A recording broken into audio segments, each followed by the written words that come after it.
दिन का समय बचा है एनडीए 2025 के एग्जामिनेशन में। आज भी बच्चा कंफ्यूज है कि सर अपने इस टाइम को किस तरीके से इफेक्टिव यूटिलाइजेशन करे, या फिर सर एक प्रॉपर स्टडी प्लान बता दो हमारा 100 दिन का क्या होना चाहिए। आज की इस वीडियो में इसी टॉपिक पे हम बात करेंगे। कोई स्ट्रेटेजी नहीं दे रहा हूं, हर बंदा अपनी खुद की स्ट्रेटेजी ही बनाएगा। बस मैं तो 5 पॉइंटर्स दे रहा हूं, जिन 5 पॉइंटर्स को आप अपने हिसाब से मोल्ड करना एंड आप देखना फिर क्या आपकी प्रिपरेशन प्लान निकल कर आती है। राइट, तो वीडियो को एंड तक देखना, आपको डेफिनेटली बहुत कुछ सीखने को मिलेगा। सबसे पहला जो स्टेप है ना, that is understanding the examination pattern. बच्चा ना समझ ही नहीं पाता है कि पेपर की डिमांड क्या है। कोटा फैक्ट्री में जीतू भैया ने कहा था, अरे यार एग्जाम क्रैक करने से पहले एग्जाम को पढ़ो कि एग्जाम चाहता क्या है। तो वही आपको यहां भी करना है। दो पेपर है, मैथ्स वर्सेस जीएटी। जीएटी का मतलब है इंग्लिश साइंस जीके, साइंस का मतलब है फिजिक्स केमिस्ट्री बायोलॉजी, जीके का मतलब है history geography polity economics current affairs, English का मतलब है ग्रामर रीडिंग कॉम्प्रिहेंशन वोकैब सब। और उसके बाद बच गया है मैथमेटिक्स, जो होता है क्लास 11th एंड 12th का कंप्लीट। अगर अलग अलग चैप्टर्स में तोड़े तो 37 चैप्टर बनते हैं।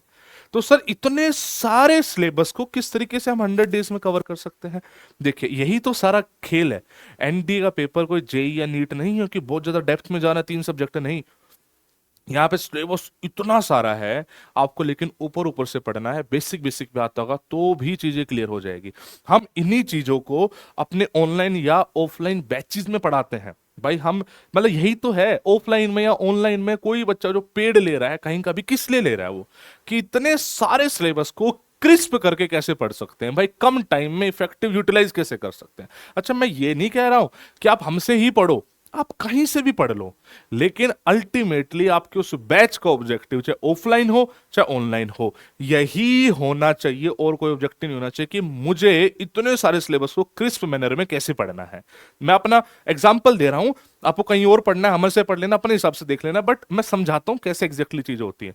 जैसे जीएटी है, इतना सारा सिलेबस है ना, लेकिन इतना सारा सिलेबस अगर आप पढ़ने बैठोगे पूरा डिटेल में तो कहां तक पढ़ते रह जाओगे। हम इतना कम में पढ़ाते हैं उसको कि भाई जैसे जीके की बात करें, रोज की एक ही क्लास होगी। ऑफलाइन की बता रहा हूं मैं, एक क्लास होगी और उसमें कंप्लीट जीके करा देंगे 3 महीने में। अभी 3 महीने का बैच भी आ रहा है, और उतना करा देंगे कि आपका अप्रोक्सीमेटली 80% सिलेबस हो जाएगा। बस रिक्वायरमेंट इज सोल्ड। 20% ना भी हो, उस 20% के लिए घंटे कितने लगाने पड़ते हैं, कॉस्ट टू बेनिफिट रेशियो आती है ना। ऐसे अगर आप कहीं पेड बैच लेते हो, हमने इस बार एक मुहिम रची पेड बैच में। जैसे 2 टाइप के पेड बैचेस, एलडब्ल्यूएस पे भी है, हमने करेविल पे भी निकाला परमवीर बैच। एलडब्ल्यूएस पे अग्नि चल रहा है, अभिमन्यु चल रहा है, कमांडो आने वाला है, ये सब चलते हैं। तो उसमें हमने बोला कि जीएटी को हम मिनिमम टाइम में सोल्व कराएंगे। मिनिमम टाइम में कैसे कराएंगे हम भाई साहब? जो लाइव क्लास हम 1 घंटे के लेते हैं उसको 20 मिनट में कंसाइज करके रिकॉर्डिंग में देंगे। अब उससे क्या होगा ना कि बच्चे का टाइम बचेगा। उसके बाद डाउट सेशन अलग से रख लेंगे। तो मतलब मैं कहना ये चाहता हूं कि भाई इफेक्टिव यूटिलाइजेशन ऑफ टाइम के लिए अगर हो सके तो किसी रिसोर्स की हेल्प ले लो, और अगर ना हो सके तो चाचा जी मैथमेटिक्स जिसकी वीक है वो लिमिटेड चैप्टर पे फोकस करे। ऐसा नहीं है कि आपको सारे 37 चैप्टर पढ़ने हैं। 13 चैप्टर मात्र ऐसे हैं जिनसे अप्रोक्सीमेटली 70 क्वेश्चन आ जाते हैं, वो भी कर सकते हो। तो मैथमेटिक्स का गेम, मुझे ऐसा फील होता है पर्सनली, सिंस टाइम थोड़ा थोड़ा कम होता जा रहा है, आपको लिमिटेड चैप्टर वाला गेम करना चाहिए कि भाई इतने कर लो और इतनों को अच्छे से कर लो। जीएटी पे आपको एक बार कंप्लीट सिलेबस करना चाहिए। कंप्लीट सिलेबस किसी पेड बैच से करोगे ऑफलाइन ऑनलाइन तो आपकी चॉइस है, अगर नहीं करोगे तो भाई साहब आप अपनी खुद किताबों से करो, कहीं से भी करो, लेकिन एक बार सिलेबस कंप्लीट करो। मैं पर्सनली कोई किताब सजेस्ट नहीं कर रहा हूं अभी के लिए, बिकॉज एनडीए पर्सपेक्टिव से कोई किताब ऐसा डिजाइन हुई नहीं है। चाहे कोई भी किताब मार्केट में एग्जिस्ट कर रही हो, जीएटी पर्सपेक्टिव से तो बिल्कुल भी नहीं है। मैथ्स में सिर्फ पीवाईक्यू है। हम कोशिश कर रहे हैं जल्दी आपके लिए इस पे भी कुछ लेकर आएंगे, किताब पे भी। राइट, दूसरा स्टेप बताता हूं मैं। आपका ना स्कोर का टारगेट फिक्स होना चाहिए, और मेरे हिसाब से 400 प्लस का स्कोर होना चाहिए, जिसमें से मैथ्स में कितना, जीएटी में कितना, ये आपकी चॉइस होनी चाहिए। और उस हिसाब से आपकी पूरी की पूरी प्लानिंग होनी चाहिए। अगर मैथमेटिक्स आपकी वीक है तो भाई साहब 100 नंबर का टारगेट रखो। और 100 नंबर का टारगेट रखना है तो आपको पता होना चाहिए मुझे 100 नंबर के लिए कम से कम 150 से 200 के बीच का सिलेबस कंप्लीट करना है। 150-200 नंबर का सिलेबस कंप्लीट करना है, तब मैं 100 पे लैंड करूंगा। उस 150-200 नंबर के लिए कौन कौन से चैप्टर मुझे करने हैं वो हर बच्चे के अलग होंगे। लेकिन आप ये स्कोर डिसाइड करोगे तभी अपनी मेहनत डिसाइड कर पाओगे, और उसी हिसाब से अपना टाइम मैनेज कर पाओगे।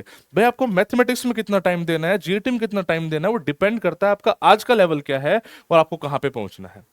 भाई साहब, मतलब जब तक ये चीजें क्लियर नहीं होंगी तब तक कैसे बात बनेगी? ये और ये सब आप अपना खुद बनाओगे, मैं नहीं बनवा सकता। या आपको खुद बनाना है, मैं तो बस पॉइंटर्स बता रहा हूं, इन चीजों पे ध्यान रख के तुझे बनाना है। यही चीज मतलब जैसे अगर आप कोई पेड बैच भी ले लेते हो ना भाई, खासतौर से ऑनलाइन में, उसके बाद भी तुझे ये खुद बनाना पड़ेगा। ऐसा नहीं है कि पेड बैच में इस चीज से मुक्ति मिल जाएगी, नहीं मिलेगी। आपको ये चीज तो खुद ही बनानी पड़ेगी। अरे हम तो गाइड कर रहे हैं, बट उस गाइडेंस का कितना परसेंट फायदा आपको मैथ्स में उठाना, कितना जीएटी में उठाना, ये डिसीजन तो हर बच्चे का इंडिविजुअल होगा अपने हिसाब से। Are you understanding what I am trying to say, right? मतलब रिपीट कर रहा हूं, बहुत बार बोल चुका हूं, रिसोर्सेज मल्टीपल यूज मत करना। एक फिक्स रिसोर्स होना चाहिए, बस वही वहीं से पढ़ना है।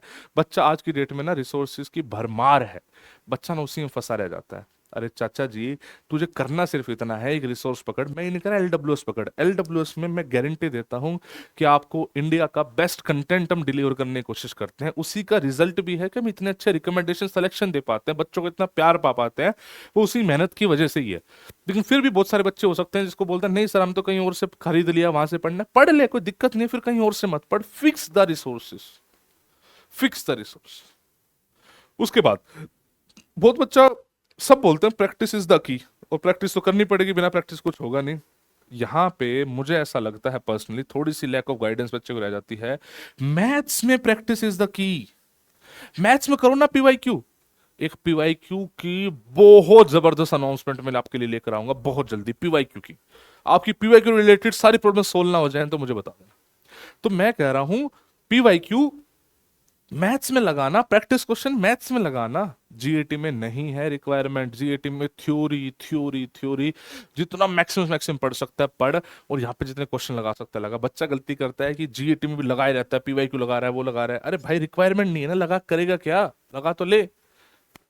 टाइप इसी को बोलते हैं टाइम मैनेजमेंट और स्मार्ट स्टडी। मैं उम्मीद करता हूं कि आपका दिमाग कुछ खुला होगा, ठीक है?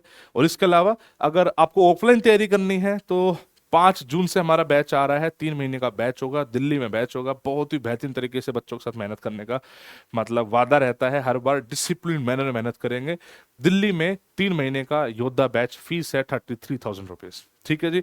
अगर आपको ऑनलाइन पढ़ना है तो कमांडो बैच भी आने वाला है 2-4 दिनों में, लेकिन आई वुड सजेस्ट अभी अग्नि चल रहा है, अग्नि ले लो, ऑटोमेटिकली सब कुछ कवर हो जाएगा, ठीक है? आपको प्रीवियस रिकॉर्डिंग मिलेगी, सब मिलेगा। कमांडो बहुत जल्दी आ रहा है।